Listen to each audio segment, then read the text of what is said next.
I'm sure we all know why we've all gathered here today. Hey there, I'm here to interrupt your regularly scheduled entertainment. Today, we're just gonna recap some of the reasons why people are generally fed up with, pissed off with, or just generally done with makeup influencer Mikayla Nogueira on TikTok.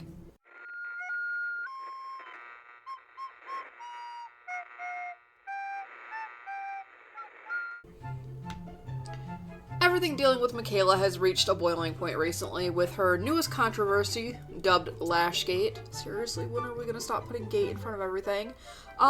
In which she allegedly wore lashes at the end of one of her sponsored makeup looks. This literally just changed my life.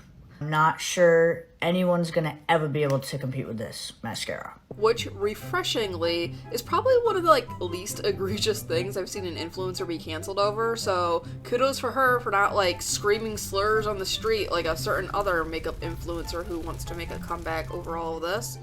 But before we can get into the eyelash issue, there are some other things that people were, or still are, upset over Mikayla about, which all essentially boil down to classic influencer entitlement. The first thing being a resurfaced video in which Mikayla decided that after a long, tough, hard day doing her, self-appointed job, that she was going to try to be sassy and clap back at the replies to some comments on her video, which sparked this now infamous try being an influencer for a day video that everybody has been, rightfully roasting. I'm feeling like a fucking asshole today, so I'm gonna clap back at people because I'm tired. I'm so tired. Every single day, I get up at 6 a.m. I spend about 5 to 6 hours filming video content that ranges from 3 to 4 videos, and then I spend a few hours editing that video content. Then I have to work on my other social media profiles, whatever it may be, Instagram, whatever. It's fucking marketing.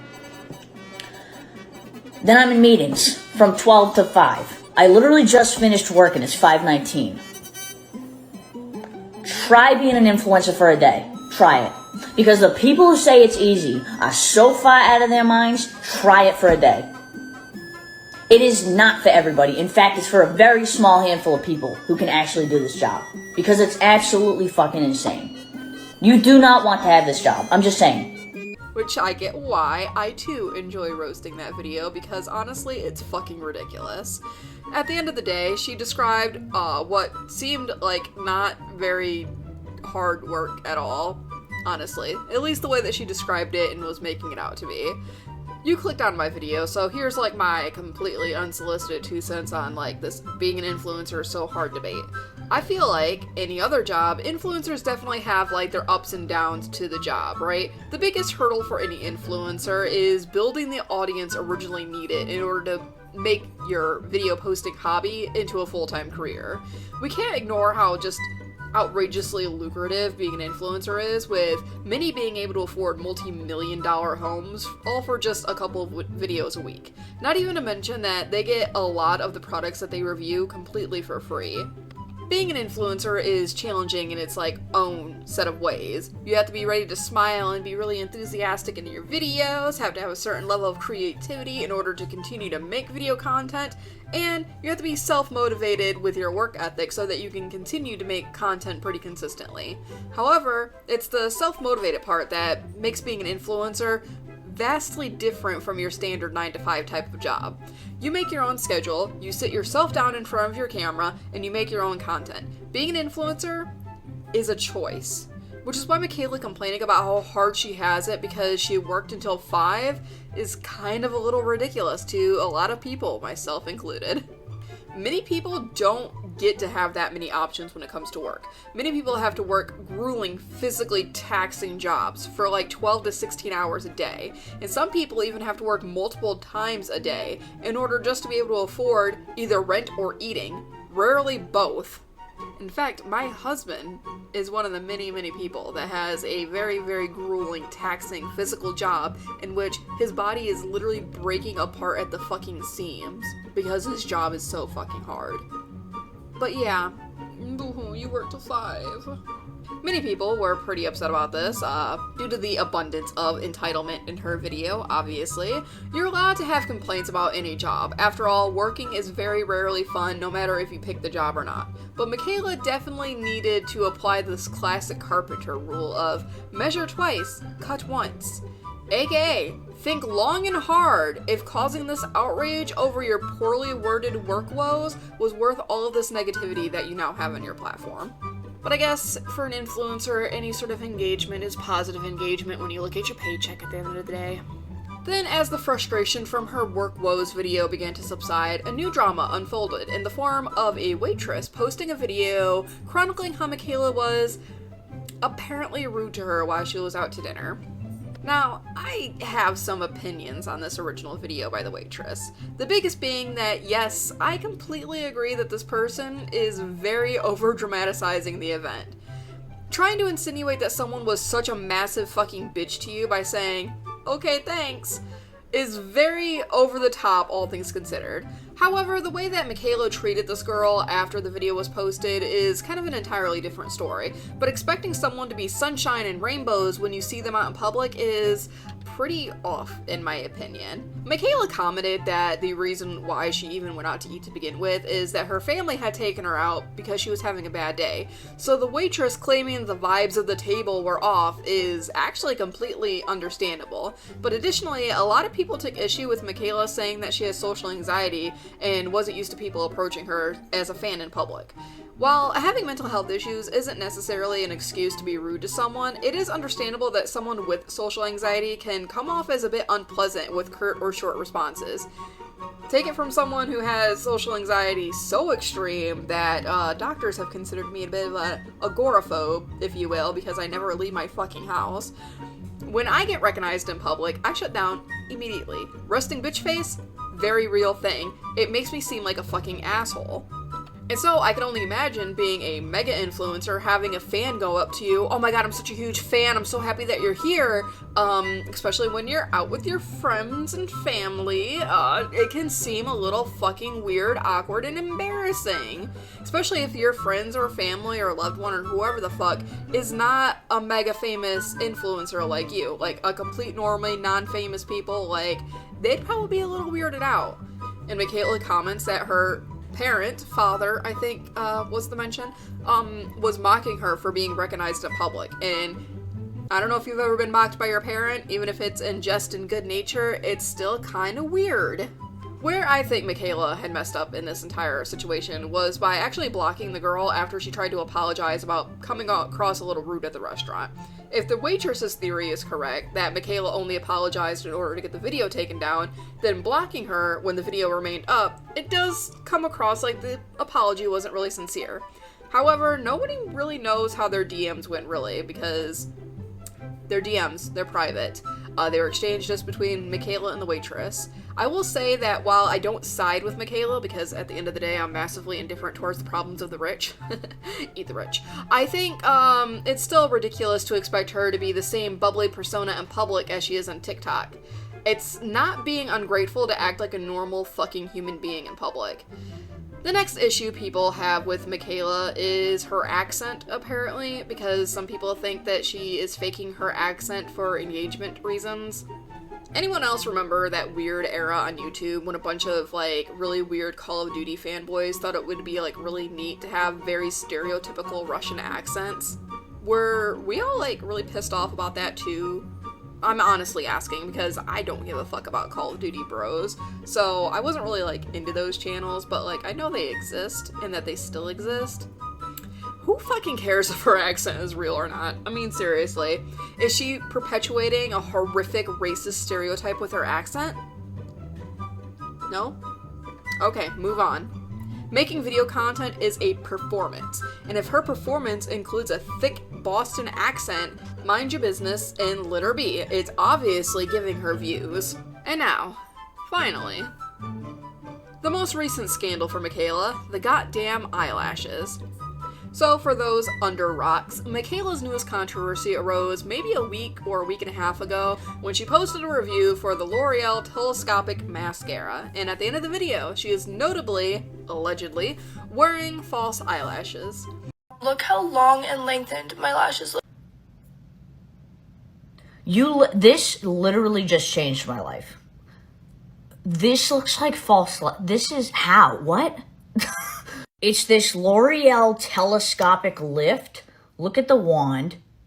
Okay, so basically I'm taking the curved side and I'm going root to tip and I'm satin to coat the lashes.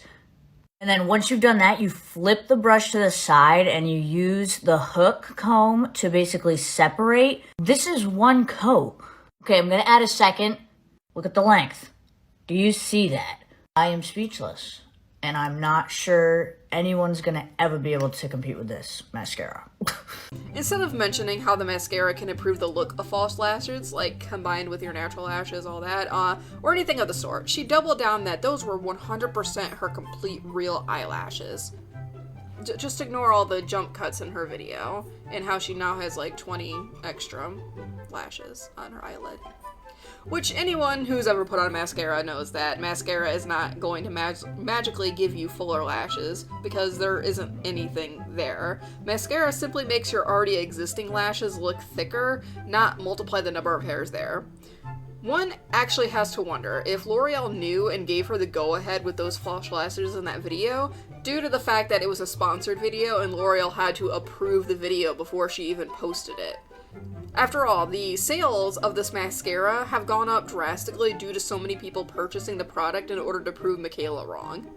A lot of people probably would have forgiven this little situation if she would have just came clean about it. But it's obvious that Mikayla thinks that people are just stupid, especially when you take this video into consideration. Difference in my lashes with this mascara is absolutely incredible. It truly did a phenomenal job. I mean, literally, just look at the difference. So I just lied straight to your face, and you probably believed it. These lashes, totally fake. And that's what brands do. They lie to you about how things work. Would you have known these were false lashes? Maybe not. You're someone who doesn't have a lot of lashes, doesn't know how to apply lashes, or just wants a little lash lift, this video is for you. Out the gate, let's start by applying 2 coats of your favorite mascara. We want to achieve the fuller lash look. We're going to use the Kiss Lash Couture Faux Lash Extensions. They're super affordable, you get a ton of them. This is the current one I'm using, this is so easy to do. You need a strip lash glue. Gonna take one of these lash pieces and get some glue on it.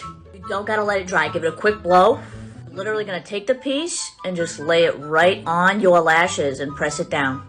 Put about 5 pieces. Then go ahead and apply 1 final coat of mascara. How would they know? How would they know? You know?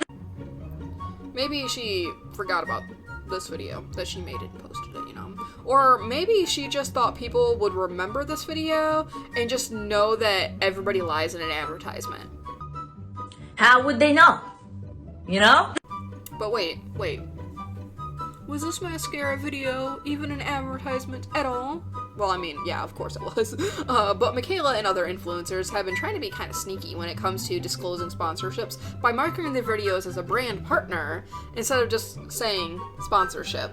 Which, for me, personally, if I see an influencer reviewing a product, I just kind of assume right away that it's a sponsored thing and that they're being paid to do it. I'm just being a skeptic like that, but more business savvy people are pretty upset about her not being like entirely in your face forthcoming about the brand deal with L'Oreal, because as it turns out that by not being completely obvious and in your face announcing that it's a sponsored video, she was actually kind of breaking the law. Some lawyers have commented upon the drama, stating that by not properly disclosing the sponsorship and by also allegedly wearing the false lashes and causing misleading information about the product, how would they know? You know? She was actually breaking FTC guidelines and can get herself and L'Oreal in trouble for her video. But, you know, at the end of the day, with my opinion here, I don't really give a fuck about the sponsorship thing, because like I said, if I see a mega influencer reviewing a product, even if they don't say it's sponsored, I'm just gonna assume that it is. But when it comes to the law, I guess it doesn't really matter what my opinion is on the situation, you know? And after a week of people spamming her to address everything that went on with this stupid fucking eyelash situation, Mikayla finally made her return to TikTok after ghosting during the peak of the drama. She starts her return with the classic influencer apology antics, the dramatic sigh. We all know why you are here. I'm sure we all know why we've all gathered here today. Then jumps right into a Valentine's Day makeup look. Okay, I'm not sure if this is a good idea, but Pat McGrath has a pink mascara, so I'm gonna do like pink on the bottom.